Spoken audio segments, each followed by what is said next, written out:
नमस्कार, न्यूज 18 उत्तर प्रदेश उत्तराखंड आप देख रहे हैं। आपके साथ मैं हूं चांदनी धवन। बुलेटिन की शुरुआत बड़ी खबर के साथ करते हैं। कैराना में बड़ी छापेमारी, नारकोटिक्स की टीम का छापा। दिल्ली पुलिस की टीम भी मौके पर मौजूद है। शाहीन बाग ट्रस्ट केस से आपको बता दें कैराना से जुड़े हैं तार। तो बड़ी खबर इस वक्त की है, शाहीन बाग ड्रग्स के कैराना से जुड़े हैं तार। तो ये छापेमारी, बड़ी कार्रवाई की गई है। नारकोटिक्स की टीम का ये छापा और दिल्ली पुलिस की टीम जो है मौके पर मौजूद है। तो शाहीन बाग ड्रग्स के कैराना से तार जुड़े हो सकते हैं, क्योंकि अभी छापेमारी चल रही है, जहां पर दिल्ली पुलिस की टीम भी मौके पर मौजूद है। एक युवक को हिरासत में लिया गया है। ये बड़ी खबर इस वक्त की है कैराना से, जहां पर छापेमारी की जा रही है। नारकोटिक्स की टीम जो है मौके पर मौजूद है और जो दस्तावेज हैं उन्हें भी खंगाला जा रहा है। दिल्ली पुलिस की टीम भी मौके पर मौजूद है और यह खबर मिल रही है कि शाहीन बाग ड्रग्स के कैराना से तार जुड़े हो सकते हैं। हालांकि जब छापेमारी पूरी होगी उसके बाद ये बातें पता चल पाएंगी कि क्या वाकई शाहीन बाग ड्रग्स के कैराना से तार जुड़े हुए हैं, क्योंकि नारकोटिक्स विभाग की टीम जो है वो तो मौके पर मौजूद है, साथ ही साथ दिल्ली पुलिस की टीम जो है वो भी मौके पर मौजूद है।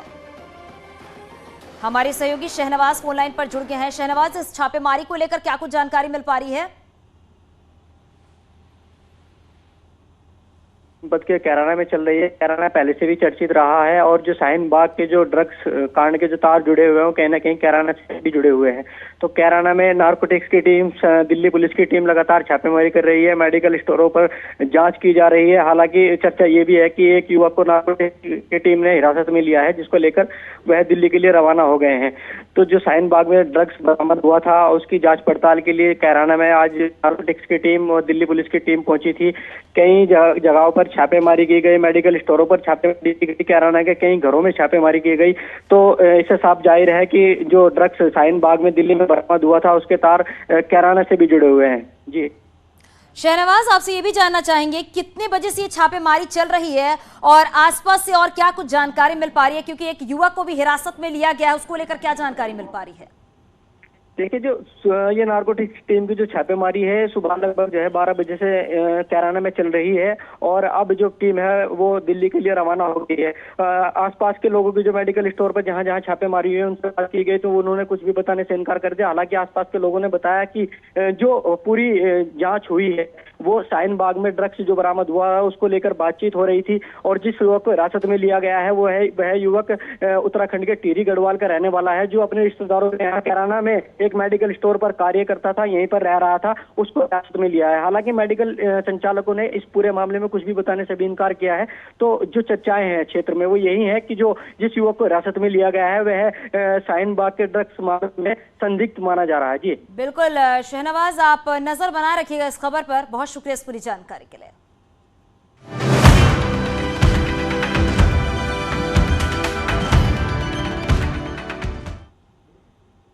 और अब बात करेंगे, यूपी में पहली बार अलविदा जुमे की नमाज पूरे प्रदेश में शांति से पढ़ी गई है। सबसे बड़ी बात तो ये है कि कहीं भी सड़क पर नमाज नहीं पढ़ी गई है और ना ही कहीं पर कोई हंगामा हुआ है। लाउडस्पीकर विवाद के बाद पैदा हुए हालात को देखते हुए पुलिस ने लोगों से शांति और सौहार्द बनाए रखने की अपील की है। सरकारी गाइडलाइन के साथ ही मुस्लिम धर्मगुरुओं ने भी अपील की थी कि सड़कों पर नमाज नहीं पढ़ें और पुलिस और प्रशासन का सहयोग करें, जिसका यूपी के हर जिले में असर भी देखने को मिला है। पहली बार बगैर लाउडस्पीकर और सड़कों पर नमाज नहीं पढ़ी गई है। धार्मिक विवाद के चलते भले ही कई राज्यों में तनाव है, लेकिन यूपी में धार्मिक सद्भावना है, यानी यूपी में कानून व्यवस्था फिट, योगी मॉडल सुपरहिट।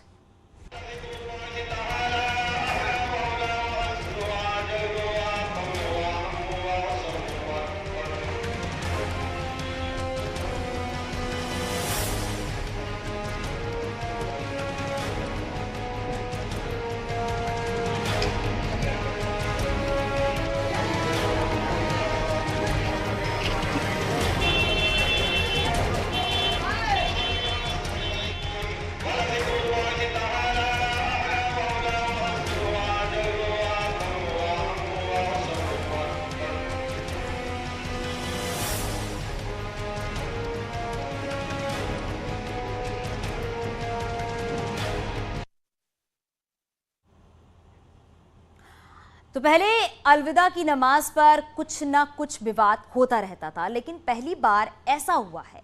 आपको बताते चलते हैं कि अलविदा की नमाज कहां कहां पढ़ी गई है। आपको बता दें कि 31,151 जगहों पर अलविदा जुमे की नमाज पढ़ी गई है और इसके बाद ये भी बताते हैं कि 2,846 जगह थी जहां संवेदनशील थी, उसको ध्यान रखते हुए कानून व्यवस्था दुरुस्त की गई थी। पीएसी की 46 कंपनियां तैनात की गई थी क्योंकि आज जुमे की नमाज थी, उसको देखते हुए। इसके बाद अगर बात करें तो 7 कंपनियां पैरामिलिट्री फोर्स भी यहां पर तैनात रही। ये समझना जरूरी है क्योंकि किस तरीके से जुमे की नमाज अदा की गई। अलविदा की नमाज को लेकर कड़ा पहरा भी रहा क्योंकि कानून व्यवस्था को देखते हुए चप्पे चप्पे पर लगातार निगरानी भी रखी गई। तो ये वो 5 पॉइंट है, आपको हम बता रहे हैं किस तरीके से जुमे की नमाज अदा की गई। शरारती तत्वों पर रखी जा रही है कड़ी नजर, यानी ईद से पहले जो आज जुमे की नमाज पढ़ी गई है उसको देखते हुए चप्पे चप्पे नजर रखी जा रही है। सोशल मीडिया पर भी निगरानी के निर्देश दिए गए हैं, तो ये वो गाइडलाइन है जिसका पूरी तरीके से पालन करना बेहद जरूरी है और इसका ख्याल भी रखा गया। तो पूरे प्रदेश से शांति की तस्वीरें सामने आई हैं और इस वक्त आपको प्रदेश के 8 जिलों की तस्वीरें हम दिखा रहे हैं आपकी टीवी स्क्रीन पर। गोरखपुर, मेरठ, बाराबंकी, बरेली, अयोध्या, जौनपुर, कानपुर, रामपुर समेत सभी शहरों गांवों में देश की सलामती के लिए दुआ मांगी गई। गोरखपुर की सभी मस्जिदों में नमाज पढ़ी गई है और नमाज के दौरान सभी अधिकारी फील्ड में नजर आए। एडीजी जोन अखिल कुमार ने सभी मस्जिदों का दौरा किया और सुरक्षा को सुनिश्चित किया है। हालांकि इस बार मुस्लिम समाज शांतिपूर्ण तरीके से नमाज पढ़ी। अलविदा की नमाज गोरखपुर में शांतिपूर्वक संपन्न हो गई। पुलिस फोर्स एकदम मुस्तैद रही। आला अधिकारी ग्राउंड पे घूमते नजर आए। खुद एडीजी जोन ने कमान संभाल रखी थी और वो लगातार फील्ड में मूविंग रहे और जितने भी जगह रही वहाँ पे वो खुद जाके अपने निरीक्षण करते रहे। गोरखपुर में सभी जगहों पे इस वक्त जो नमाज पढ़ी जा रही थी वो सकुशल संपन्न हो गया और जो शासनादेश था उसी के अनुसार अलविदा का नमाज पढ़ा गया। देखिए, सब जगह पुलिस प्रबंध चुस्त दुरुस्त है। सारा जो फोर्स है हमारा डिप्लॉयड है, सारे वरिष्ठ अधिकारी ग्राउंड पर है। मैं स्वयं यहाँ देखने आया हूँ और अच्छी व्यवस्था है। सभी लोगों से संवाद इकट्ठा किया गया है, धर्मगुरुओं से, और सभी लोग सहयोग कर रहे हैं। ईद एक बहुत ही पवित्र त्यौहार है। सभी हमारे मुस्लिम भाई लोग इसको अच्छे ढंग से मना रहे हैं। हम भी उनके इस त्यौहार में शरीक हो रहे हैं और अच्छे ढंग से कार्यक्रम को कराया जा रहा है। मेरठ में भी योगी सरकार का इकबाल दिखा है। जहां सड़क पर नमाज होती थी वहां इस बार लोगों ने मस्जिदों में नमाज पढ़ी है। सुरक्षा के लिए बड़ी संख्या में पुलिस बल को तैनात किया गया था, लेकिन लोगों के सूझबूझ के साथ ही सड़क को छोड़कर मस्जिदों में अलविदा की नमाज पढ़ी गई। उस वक्त न्यूज़ 18 की टीम भी मेरठ के जामा मस्जिद के बाहर तैनात थी।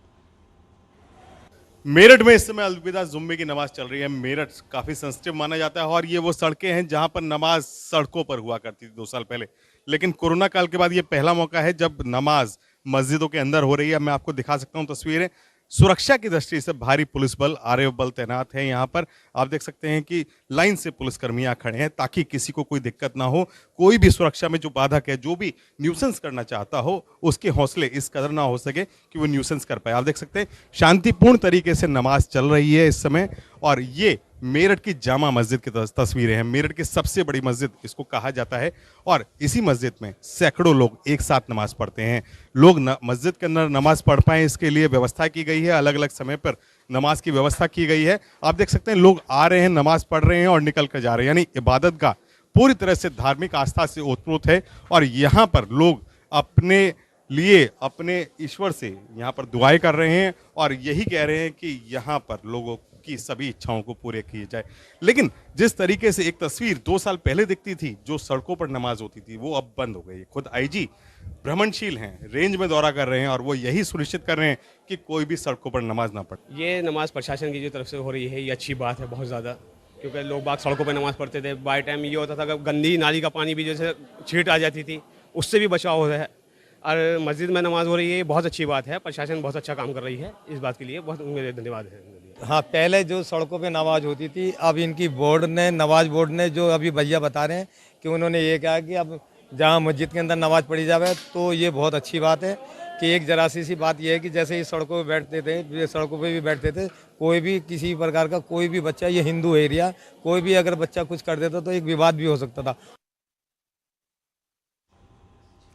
तो वहीं अयोध्या से भी शांति का संदेश आया है। 2 दिन पहले यहां पर अशांति फैलाने की कोशिश की गई थी, लेकिन अयोध्या की पुलिस ने मामले को तुरंत सुलझा लिया। आज जब अलविदा की नमाज पढ़ी गई तो बड़ी संख्या में लोग मस्जिदों में दिखाई दिए। अयोध्या की किसी भी सड़क पर एक भी नमाजी नमाज पढ़ते नहीं दिखा। इस मौके पर इकबाल अंसारी ने देश में अमन चैन की दुआ मांगी।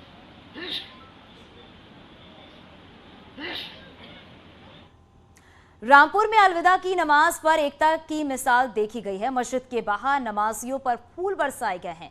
हिंदू भाइयों ने नमाजियों पर फूल बरसाए। सीओ सिटी और सिटी मजिस्ट्रेट ने इस मौके पर मिसाल पेश की है और इस तरह की तस्वीरें बहुत कम देखने को मिलती हैं। योगी सरकार में इस बार कई चीजें बदली हैं जो शांति का संदेश देती हैं।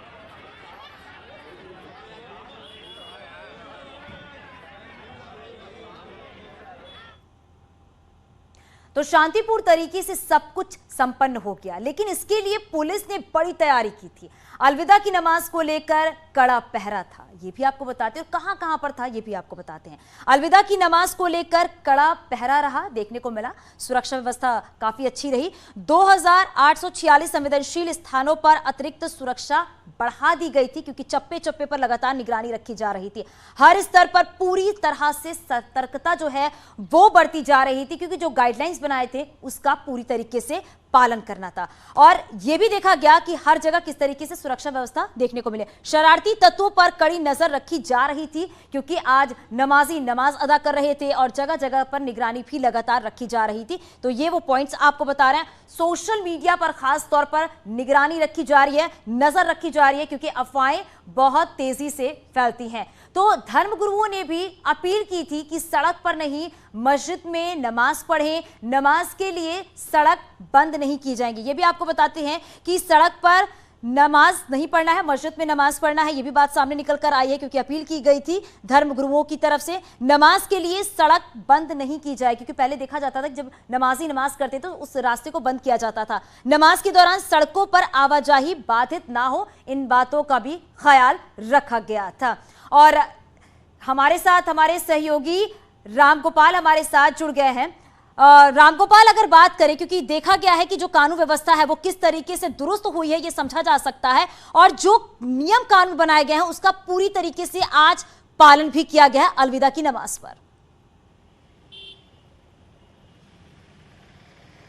बिल्कुल, और उस जो शासन का गाइडलाइन था उसी के अनुसार आज पूरे दिन नमाज पढ़ा गया। और किस तरीके से मुख्यमंत्री योगी आदित्यनाथ खुद इस मुद्दे को लेकर संवेदनशील थे, उसका एक उदाहरण यह है कि आज मुख्यमंत्री गोरखपुर में मौजूद थे और सुबह 8 बजे के करीब जब वो जनता दरबार लगाए थे तो प्रोटोकॉल के तहत और जनता दरबार के तहत सारे आला अधिकारी वहीं पे मौजूद थे और जनता दरबार में ही थे। मुख्यमंत्री ने वहां पे सीधा निर्देश दिया कि आप लोग यहाँ पे मत रहिए, यहाँ पे एक आध अधिकारी को छोड़िए और आप लोग यहाँ से तुरंत निकलिए और फील्ड में भ्रमणशील रहिए। कहीं पर भी कोई दिक्कत नहीं होनी चाहिए। जो लोग अब नमाज पढ़ने आ रहे हैं, इबादत करने आ रहे हैं, वो आए, उनको कोई दिक्कत नहीं होनी चाहिए। लेकिन जो शासनादेश है, जो गाइडलाइन है, जो नियम कानून है, उसी के अनुसार होना चाहिए। बिल्कुल रामगोपाल, और उस नियम कानून का पूरी तरीके से पालन भी किया गया। उपेंद्र भी हमारे साथ है। उपेंद्र, वाराणसी में किस तरह की तस्वीर देखने को मिली, और यह भी देखने को मिला कि अमन चैन हर तरफ देखने को मिली, शांति का संदेश भी दिया गया यहाँ पर। देखिए, मैं इस वक्त जो सड़क पर खड़ा हूं ये गवाह है योगी सरकार के नए निजाम के नए नियमों का, कि कैसे नियमों का कड़ाई से पालन हो सकता है, कैसे शांतिपूर्ण तरीके से किसी भी मजहब का, किसी भी धर्म का त्यौहार मनाया जा सकता है। ये सड़क हर बार यहाँ पर एक आप सामने देख रहे होंगे मस्जिद खुदायार खां है, और ये जो दीवार है ये दीवार जो है फातमान रोड की, यहाँ नमाज पढ़ी जाती है। हमेशा ये पूरी सड़क जिस वक्त नमाज अलविदा जुमा की पढ़ी जाती है ये पूरी घिरी रहती है। यहाँ से लेकर जहाँ तक गाड़ियाँ आ रही होती हैं इनको डाइवर्ट किया जाता है। हर बार ट्रैफिक डाइवर्जन प्लान बनता है। इस बार ना ही कोई ट्रैफिक डाइवर्जन हुआ, ना ही बिल्कुल बहुत अलग तस्वीरें देखने को मिली। उपेंद्र और उमेश के पास चलते हैं, मेरठ में मौजूद हैं। उमेश, वहां पर किस तरह की तस्वीर देखने को मिली, और साथ में ये भी देखने को मिला कि इस बार जो नमाजी नमाज अदा कर रहे थे किसी तरह का कोई रूट डायवर्जन नहीं किया गया था, किसी भी सड़कों को बंद नहीं किया गया था, आवाजाही पूरी तरीके से चल रही थी।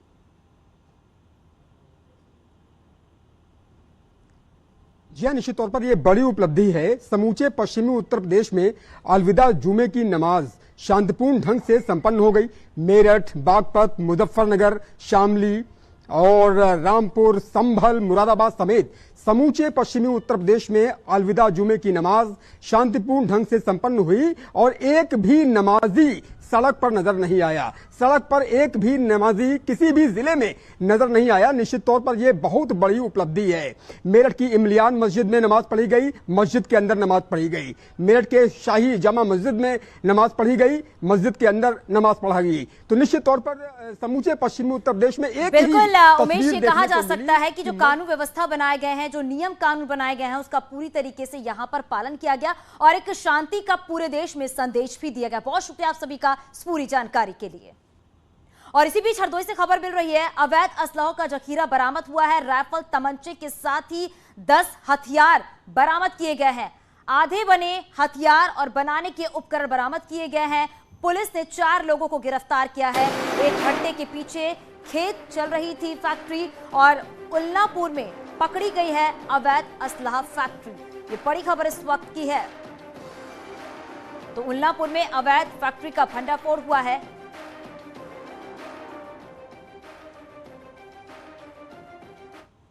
और आगे भी खबरें जारी है। हर कोई एक छोटे से ब्रेक के लिए जल्द लौट